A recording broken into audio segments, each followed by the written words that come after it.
Good evening, everyone. This is Dr. Diggs. It's another beautiful day out here in the Pacific Northwest. I just finished clearing tower on stream.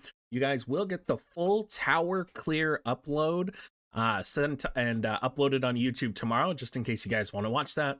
But there are a couple things that I thought were important to point out. So we're going to go ahead and point out some of the things I missed in my tower guide, just so that you guys are a little bit more prepared.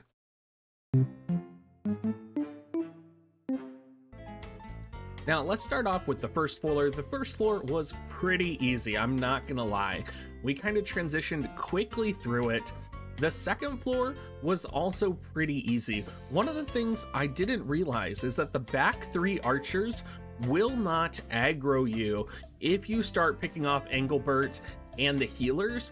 Also, if you don't go past the two pillars, the healers won't really aggro you.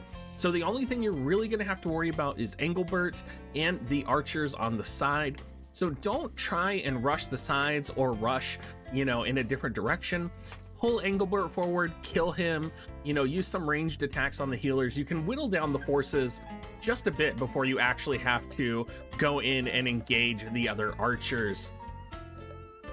Floor 33 was actually a little bit harder than I was expecting. I think it's because I went in with a fire comp and I thought it was going to be relatively easy, but the tankiness of the enemies with the coordination of the time mages, I definitely underestimated this floor. And I did want to shout out that the units do have disable. So in my original video, we did talk about needing to have disable resistance on this floor. And you actually do need to have it because they use arm break, which does disable your units. Let's go ahead and move on here. Floor 34, pretty easy in my opinion. I thought it was going to be easier than it actually was. I would say it's actually probably a two-headed, two digs difficulty.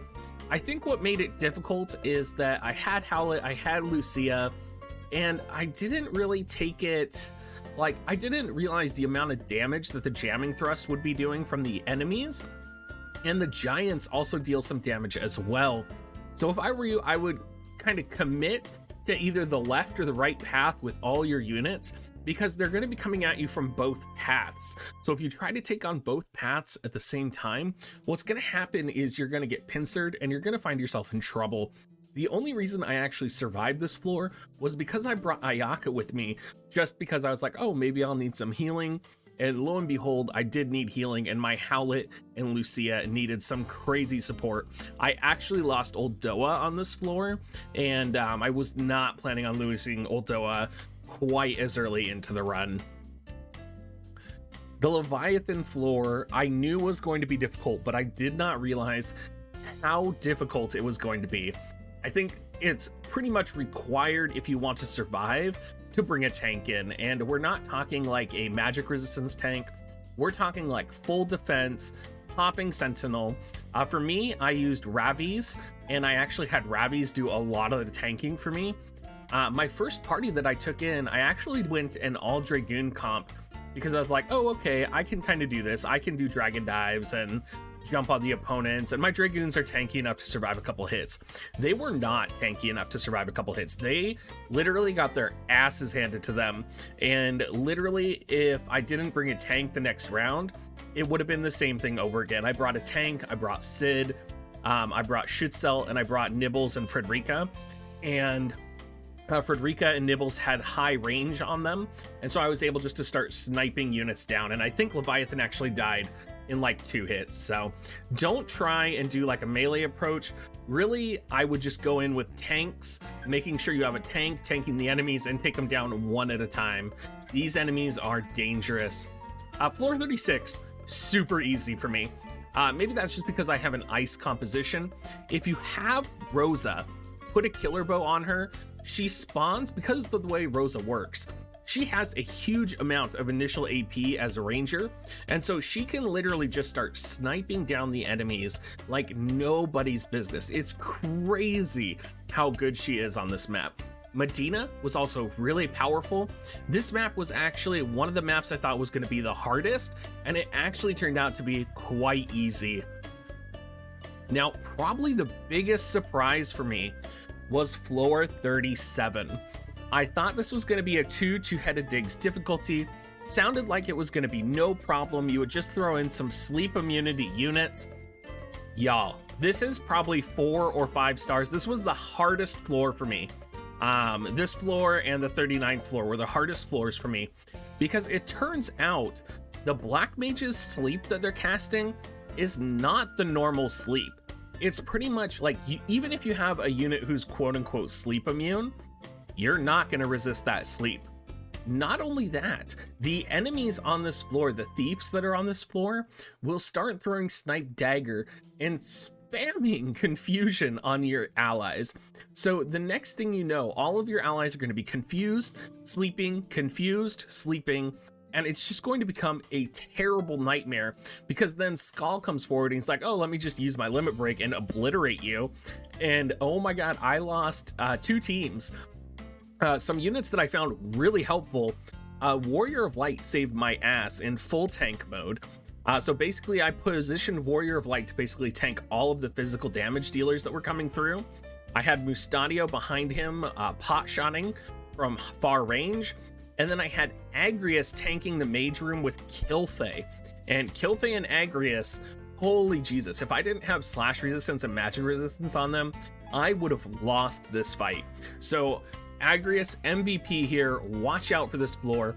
The Black Mages can be disabled, which will help you win the fight. So that is one route you can take. They can also be stopped. So if you have Delita, if you have Agrius, go in there and try and stop them. Definitely one of your best bets. I did not chest disable. You might be able to disable them with a calculator to also kind of get this to work better. But yeah, Mikey Tone got wrecked. Zombie Ryryu might actually have some success here. It would be interesting to hear from other people how their Zombie Ryryus went through. Floor 38 was actually really easy. I had Ildira, Glaciella, and Miranda. My Christmas Ramada literally died like turn 1 because apparently she can never be useful for me. But Ildira just cleared house. So did Glaciella. So did Miranda. Miranda just went through jamming, thrusting. I didn't even need a tank here. I just fell back so that the other enemies were coming forward. Basically spammed Watera. Pretty much, I probably could have duoed this with Ildira, Miranda, and Glaciella. My other 2 units pretty much did nothing. I did have Ayaka for some heal support, and I did have to use Ayaka's limit break here. Otherwise, pretty easy. I fucking hate floor 39. Floor 39 and the lightning element floor were just terrible for me. One of the things that's not mentioned in this guide is while we talk about Zazan's agility, we don't talk about how detrimental that is.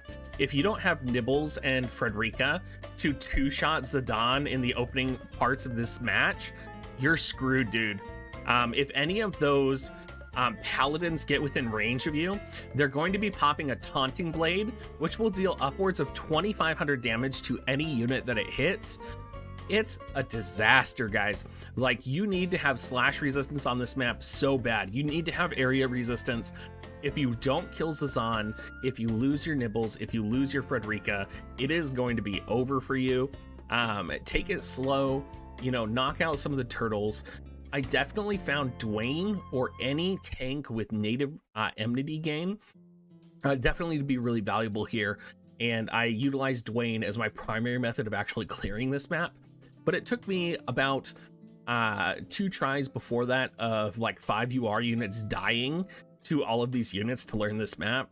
So expect some deaths here. The turtles are not really the threat. It's really the paladins and Zazan. The final floor was actually pretty easy for me. Calculator Holy just destroyed the skeletons. Diablos was not too threatening. You definitely have to have area resistance to kind of survive his attacks. The Lamias were pretty bad, but Diablos will actually position himself to block a couple of the Lamias from moving forward. So you can actually use Diablos kind of as like a block.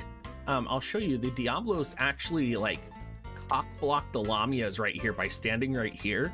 And the Lamias actually had to go around him to hit my units.